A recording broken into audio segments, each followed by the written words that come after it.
Hello friends, हमारे दिन की शुरुआत हो गई है और आज डे है 43 आउट ऑफ 60 और डेट है 30 जुलाई 2025। आप सभी को पता है मैं IBPS PO प्री की प्लस मेंस की एक साथ तैयारी कर रही हूँ, जिसमें ना मैंने पहले ही बताया था कि मैं टू डू लिस्ट को मेरी एकदम रिजिड नहीं रखती हूँ, फ्लेक्सिबल रखती हूँ, क्योंकि मुझे कुछ कुछ मेरे वीक टॉपिक जो होते हैं उन पर काम करना होता है। तो फिर अगर टू डू लिस्ट को हम चेंज नहीं कर सकते और फिर हम कुछ एक्स्ट्रा सीखना होता है ना, अगर हम नहीं सीख पाते तो हमारी वीकनेस ही रह जाती है ना। तो इसी बीच ना क्या मतलब मैं काफ़ी दिनों से सोच रही थी कि मतलब जो ग्रामर के रूल्स हैं ना, मैं उनको एक बार रिवाइज़ कर लूँ। जैसे ऐसा कोई ज़रूरी नहीं था मेरे लिए कि भाई रिवाइज़ करने ही हैं, बट कुछ कुछ कॉन्सेप्ट होते हैं जिसमें हम लैग कर जाते हैं।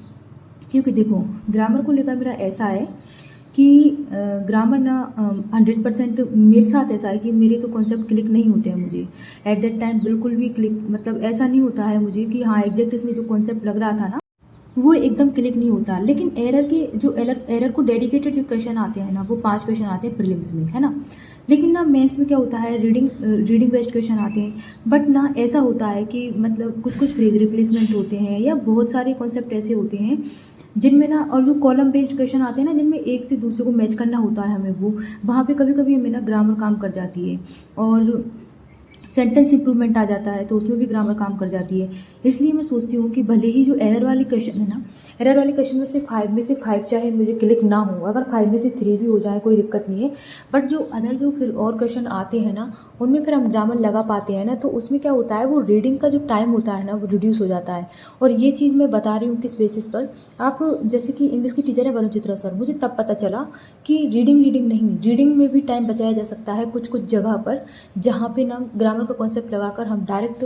और हाँ, जैसे कि सेंटेंस रीअरेंजमेंट आता है, मैं पैरा एग्जाम्पल की नहीं बोल रही हूँ, सेंटेंस रीअरेंजमेंट जो आता है ना उसमें मतलब कि 4-5 क्वेश्चन आते हैं, तो एक ही क्वेश्चन में 5 सेंटेंस होते हैं, रीअरेंज करना होता है, उनमें भी ग्रामर बहुत लगती है, बहुत। ये सब चीज़ें ना मैंने वरुण चित्रा सर से सीखी, उन्होंने बहुत अच्छे से सिखाया। मतलब कि जैसे ग्रामर मुझे पहले बहुत ज़्यादा हर्डल लगता था कि नहीं यार ग्रामर तो, बट ठीक है, सर ने बहुत अच्छे से दिमाग में बिठा दिए कुछ चीज़ें जिनको देखकर हम अप्रोच लगा लेते हैं, है ना। तो बस इसीलिए फिर मैंने सोचा कि अभी सर ने रिसेंटली, अनुभव सर ने लास्ट संडे को 150 कॉन्सेप्ट जो है कंप्लीट कराए हैं ग्रामर के, जिसमें मैंने सोचा कि चलो मुझे रिवाइज तो करना ही था कॉन्सेप्ट्स को, तो फिर एक बार मैं 2x पे, तो मैंने ये सारी क्लास ना सर की 2x पे देखी है। हालांकि मैंने 2-3 दिन में कंप्लीट की है ये क्लास, है ना। आज मैंने सोचा था कि इसे मुझे कंप्लीट करना ही है, तो बस मैं इसको कंप्लीट कर चुकी थी सुबह की शिफ्ट, मतलब मैंने इसको कंप्लीट ही कर लिया था ऑलमोस्ट सुबह की शिफ्ट में, थोड़ी सी और बची थी तो मैं इवनिंग में लेकर बैठ गई थी इसको। और उसके बाद ना सर ने इसके साथ ही 700 क्वेश्चन की PDF दिए। तो मैंने सोचा है कि मुझे बाद में, मैं अब पूरे साल भर जितने भी एग्जाम चलेंगे ना, मैं ग्रामर को रिवाइज करने वाली हूँ और ना ही मैं ग्रामर के अलग से प्रैक्टिस करूँगी। मैंने इस क्लास को बहुत ध्यान से देख लिया है, इंपॉर्टेंट जो पॉइंट थे वो नोट भी कर लिए हैं। उसके बाद जो सर की PDF है ना, मैं उसे सॉल्व करने बैठ जाती हूँ। तो कुछ क्वेश्चन मैंने आज किए हैं, और जैसे कि 1-2 दिन में जो क्वेश्चन है, आज में या कल में या परसों में जब भी कंप्लीट होगी ना, उस PDF को मैं एनी हाउ कंडीशन कंप्लीट जरूर करूँगी।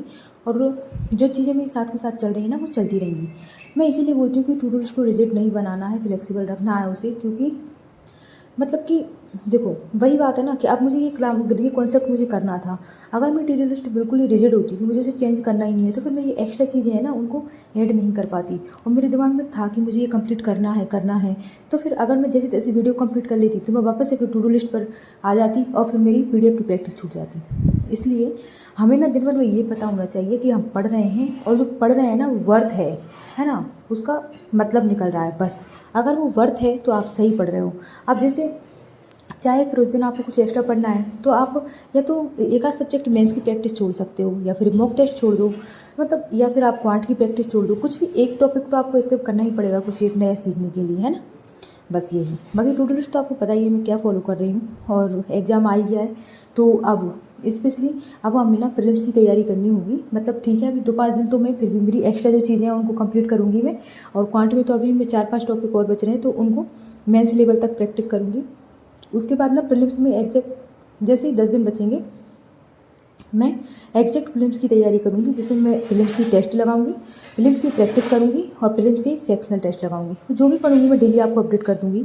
मैं दिन भर का रूटीन आपको शेयर करूँ या ना करूँ, लेकिन मेरी टू डू लिस्ट और मैं इंपॉर्टेंट मेरी दिनचर्या में क्या ऐड कर रही हूँ जिससे ना मेरे मार्क्स में मतलब इंप्रूवमेंट होगा, या मेरी तैयारी इन्हांस होगी, या फिर मेरी पुरानी क्या गलतियाँ थी जिनको मैं रिपीट नहीं करना चाहती, तो वो सब कुछ मैं आपको डेली बताती हूँ और अपडेट करती हूँ, और वो इसीलिए बताती हूँ क्योंकि मैंने आपसे प्रॉमिस किया है कि मैं हर दिन आपको अपडेट करूँगी। और ये मुझे लगता है इसलिए ज़रूरी है क्योंकि जब हम इस फील्ड में नए होते हैं और जब किसी को एक्सपीरियंस होता है ना, और वो बंदा अगर जेन्युइन हो और उसके एक्सपीरियंस से कुछ बता रहा हो ना, तो वो ज़रूर वही चीज़ें बताता है जो उसके मतलब वो उसकी जर्नी में गलती कर चुका होता है ना। तो मैं वही चीज़ें बताती हूँ आपको जो मतलब मैंने गलतियाँ की और मुझे लगता है कि आपको नहीं करनी चाहिए, जिनसे आपका टाइम बच सकता है काफ़ी हद तक, है ना। और लास्ट में मतलब पीडीएफ करते करते मैं बोर सी हो गई थी, तो फिर मुझे लगा था कि एक सेक्शनल मॉक लगा लिया जाए। तो फिर मैंने सोचा कि क्या लगाएं, अभी मुझे क्वांट रीजनिंग करने का मन तो था नहीं, तो फिर मैंने बैठे बैठे एक इंग्लिश का सेक्शनल मॉक लगा लिया था IBPS PO का। देखिए जब तैयारी एक हद तक आपकी हो जाती है ना, तो आपको फिर टेस्ट देने से भी डर नहीं लगता है क्योंकि काफ़ी हद तक चीज़ें आपको आ रही होती हैं। जब 70 से 80% चीज़ें हमको आने लग जाती हैं ना, तो फिर ना हमें इतना फोबिया भी नहीं रह जाता है। तो मेरा जब भी मन करता है ना, मैं उठा के सेक्शनल टेस्ट लगा लेती हूँ। इंग्लिश का टेस्ट लगा लिया था मैंने, इंग्लिश का सेक्शनल टेस्ट लगाया था जिसमें मेरे 70 मार्क्स आए थे, और मेरे मार्क्स इसमें ना 22 या 23 तक आ सकते थे। लेकिन आज मेरा ब्लंडर क्या हुआ, आज जो कॉलम बेस्ड जो क्वेश्चन थे ना, वो पता ही नहीं मतलब मेरे से गलत हो गए थे। खैर कोई ना दोस्तों।